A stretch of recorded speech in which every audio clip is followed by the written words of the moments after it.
Good morning, folks. I hope you're staying healthy out there, washing your hands, having your brain washed by the postmodern left, who are doing a wonderful job of creating panic. Today is Monday, the 16th of March. In Norwegian, det de mandag den 16. Mars. And I'll explain to you a little bit about the new format. I'm going to quit blogging as I have been in the past for a couple of reasons. I don't think that it's going to, the blogs haven't had the impact that I hoped they would, although quite a few people are reading them and reading them over time. I think that the video format will be slightly more accessible and we can actually have a chat. And I encourage, of course, all of you to critique everything I say, not to believe anything I say because I said it. Why? Because I am an ignorant man. But what I do wish is to investigate the truth behind what is happening today. And there is a great danger in simplicity. There's a great danger of trying to apply overly simplistic solutions to multivariate, complex problems. And we are certainly faced with them.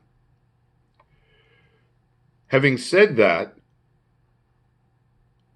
I believe that there is a concerted plan on the part of the neo-Marxist Frankfurt School types that have somehow devolved into postmodernism, even though the two philosophies are essentially not simpatico. But because the new left has rejected reason itself, they're not particularly concerned about contradictions. In fact, they're not concerned about facts and reason at all. The only thing that they are motivated by is envy and their lust for power. Our envy and their lust for power. They're driven by an utter need to have control of others. And I think psychologically, people that attempt to control others, it's well documented that they do so because they themselves are out of control. And therefore, by attempting to manipulate things around them, that they of course can't really manipulate, that they feel a sense of empowerment. I'm not an envious man. I know many folks, dear people, who are close to me, who are extremely successful and well accomplished, both in the music field. Of course, I know many wonderful musicians, and also professionally. I know many people from the military who have achieved a senior rank and have done wonderfully well in their careers even after they've retired from the military. And I admire them because of their ability to do problem solving and their unwillingness to take no for an answer. They will find a way. They will find a solution because they've been trained to. They've been trained to think. And this desire that we have today of being simplistic in our thinking is one of the greatest problems facing the Western world today. So I encourage all of you to engage in the process of learning to think for yourself. One of the reasons that it's so important for us to protect freedom of speech and freedom of discourse and freedom of assembly is that our ability to think is directly related to our ability to converse with others and express ourselves freely and without fear of repercussions from the authorities, without fear of being censored. And you notice that the radical left today has authored a new cancel culture where noted academics, noted experts in global affairs are not permitted to speak out and to speak freely about matters that concern them. It goes so far as to even attack the scientific method itself. The scientific method, of course, is a method devoted to a constant search for reproducible reality, for reproducible experiments that can give us an indication of that which defines that which is real. If you remember your grade 12 chemistry classes, we all had to perform the same experiment in the identical way and then record the outcomes. And if we had done it correctly, the outcomes would invariably be the same. One of the great faults with this climate hysteria that we have today is that none of the experiments performed that defined climate change are reproducible. This is why all of the predictions of the past have proven to be false. We know the climate is changing, of course, but all of the multivariate reasons behind that change and what its actual outcome will be is not reproducible. But the climate isn't what I wish to discuss today. I do want to discuss about the background behind the corruption of our school system, the corruption of the general train of thought in the Western liberal world, and its association with the Frankfurt School. I have a wonderful article here. It is written by Russ Winter. It is from Winter Watch, Speaking Truth to Power. And it was published on September 23rd, 2019. And the title of the article is William Langer's Newest History, the OSS and the Frankfurt School. The OSS was the precursor to the CIA. And I'll read a little bit of it for you to give you a background on where we're going with this. Because social engineering and economic engineering have become intrinsic to the governments all throughout the Western world. Prior to this attack on personal liberty, our rights were defined in our constitutions that were largely negative rights. You had the right not to be assumed guilty, so you'd be innocent until proven guilty. You had the right not to have your property confiscated. You had the right not to be unduly searched and seized of property. And on it went. These rights were all negative. You had the right not to be interfered to by the state arbitrarily. This evolved over thousands of years of Western history.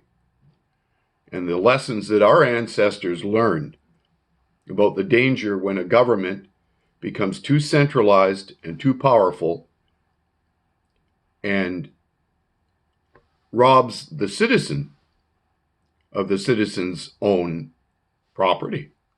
And of course, our foremost property is our person. So anything that attacks the person is fundamentally contrary to constitutional law. But now we see this new idea of rights that have become positive. You have the right to clean air and clean drinking water. But any right that is a positive right is a right that I must extract from you by force. This was unknown in the constitutional laws prior to perhaps the mid-20th century. This idea that we have positive rights. So I'm going to read a little bit of this article. We're going to investigate the Frankfurt School and how it is the driving force behind this move from what is, based on reality, to what ought, which is largely based on unreality and coercion. The following is an excerpt from a CIA letter written by Robert Gates to Bobby Ray Inman, director of the NSA from 1977 to 1981, and deputy CIA director 1981 to 1982. It details the history of CIA university relationships, and it is a smoking gun that proves the infestation of American intelligence by German Jewish Frankfurt School, New School intellectuals.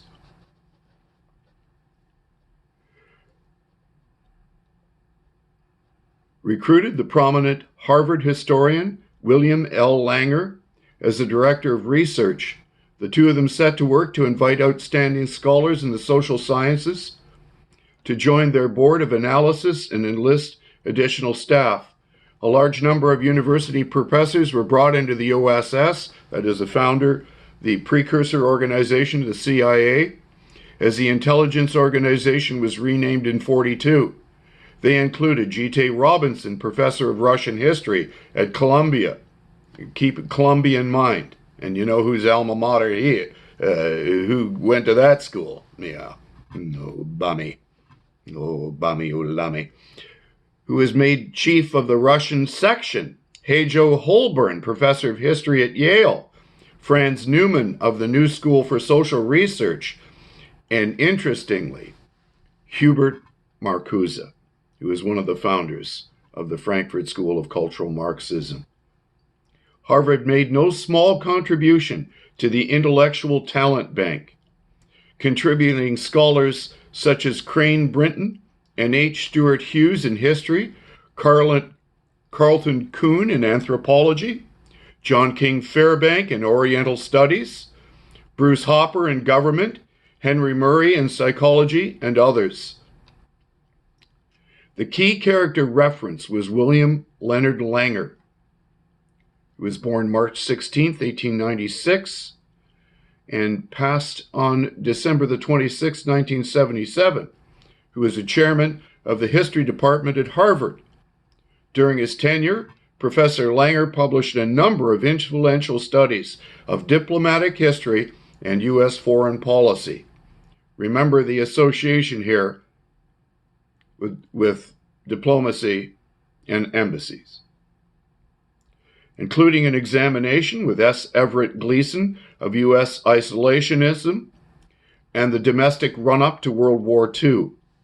Langer also served as the chief of the Research and Analysis Branch, Office of Strategic Services, 1942 to 45, Special Assistant for Intelligence to Secretary of State Barnes, Assistant Director of the CIA, 1950 to 52, where he helped organize the Office of National Estimates and member of the President's Foreign Intelligence Advisory Board from 1961 to 1977.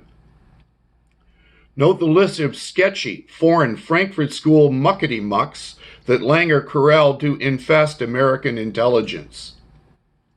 One Franz Newman was from the School for Social Research. Even Wikipedia gives us what we really need to know.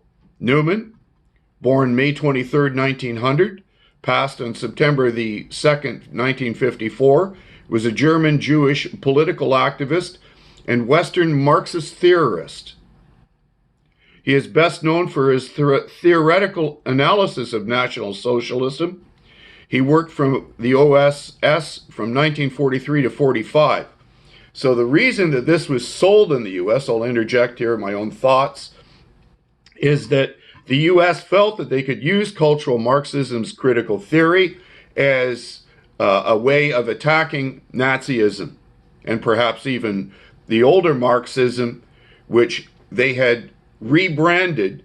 Instead of being the proletariat rising up against the bourgeoisie, this was going to be the downtrodden, all the downtrodden identity politics, classes of people, that one-legged hermaphrodites from Afghanistan with Afghanian lesbian sisters, that sort of intersectional perverse notion of being downtrodden. This comes straight out of the Frankfurt School.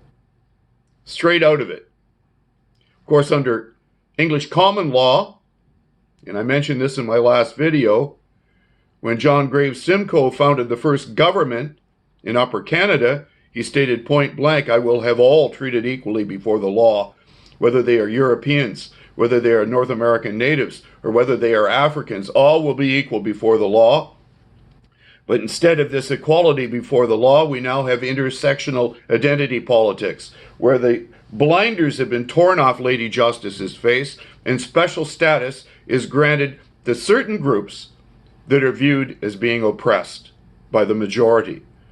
And of course, in the case of cultural Marxism, that would be anybody who was a part of the white male European Christian patriarchy.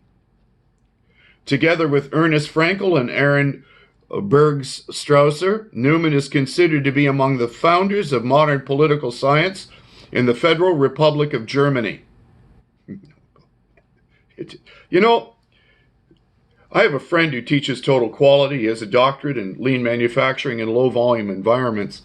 Here's his saying when he goes into a plant and he sees the most ridiculous things happening that no sane business manager would wish to see in an operation. His saying is, you can't make this shit up.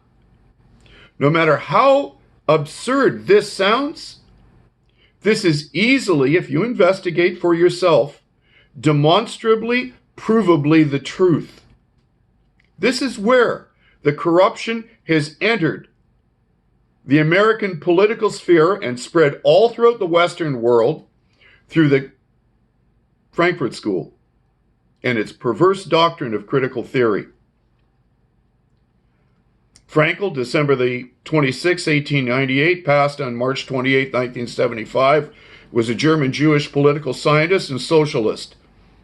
Frankl lectured at the New School for Social Research. Bergstrausser was a founding member of the German Academic Exchange Service in 1925. Also Jewish, he fled Germany in 1937, of course, when Hitler was coming to power. And at his university service at Heidelberg was terminated due to his twist in inverted teaching. He taught, until 1954 at several American universities, including the University of Chicago. Also note one Herbert Marcuse, who we dispensed in flower power seeds of 50 years of weaponized degeneracy. That's a book well worth owning. The Jewish Marcuse took his repression theory and wrote more gibberish in a book called Eros and Civilization. The short version is that Eros, the principle of pleasure and leisure, and hedonism should flourish. So you can see that the Frankfurt School's principal attack on the West was to attack every single grand narrative upon which the West was founded. First of all, the sovereign individual, created in the image of God, endowed with inherent rights not to be interfered with. That had to go. The church had to go. Anybody's real, genuine faith had to go. Western political institutions that operated to defend and bolster the rule of law had to go. The courts had to be corrupted. The whole democratic process had to be corrupted. And of course, their goal is to bring in a neo-Marxist world order. And now you see, flourishing in these last few weeks in particular, this has been in the works for 60, 70, 80, 90 years, we see their ultimate attack on free market capitalism is to create hysteria around a pandemic, and that source of that pandemic, again, points at the neo-Marxist left, with its association with our lab in Winnipeg and these Chinese PhDs that were escorted out of the lab for breaching protocol. It was directly associated with the laboratory in Wuhan, and I posted an article yesterday. I invite you to read it, written by a noted PhD, a lieutenant colonel in the Israeli military, now currently a reservist, who stated point blank that he feels that they were weaponizing this virus. And you even see that this director of the IMF, this woman from France, again, I posted an article about her yesterday, said that we can't afford health care for the elderly and the weak and the infirmed. So just like all the other socialists of the past, maybe it's best to eradicate them. So undoubtedly, in my opinion, and of course everything I'm saying here is my opinion, even though I can back it up with factual evidence. In my opinion, this is a planned attack to destroy free market capitalism, to take away what liberty we have left, and get rid of the elderly and the weak and the infirmed.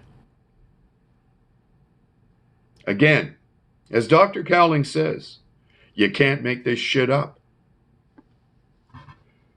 I'll post a link to this article. I'm not going to read everything. I'll read a few more paragraphs and leave it with that. Cultural Marxism, also known as critical theory, was essentially destructive criticism of the main elements of Western fascistic culture. Now, a fascist refers to he who bundles state and private enterprise. That wasn't indicative of North American business, where free market capitalism flourished and the state and private entities were to be kept at arm's length. But it's actually a socialist principle that state and private entities are coming together. But anyway, this is how they label it. Fascistic culture, including Christianity, capitalism. Capitalism is the opposite of fascism, but we make this point again. Authority, the family, patriarchy, hierarchy, morality, tradition, sexual restraint, loyalty, patriotism, nationalism, heredity, ethnic identity, convention, and conservatism. So you see who their enemies are.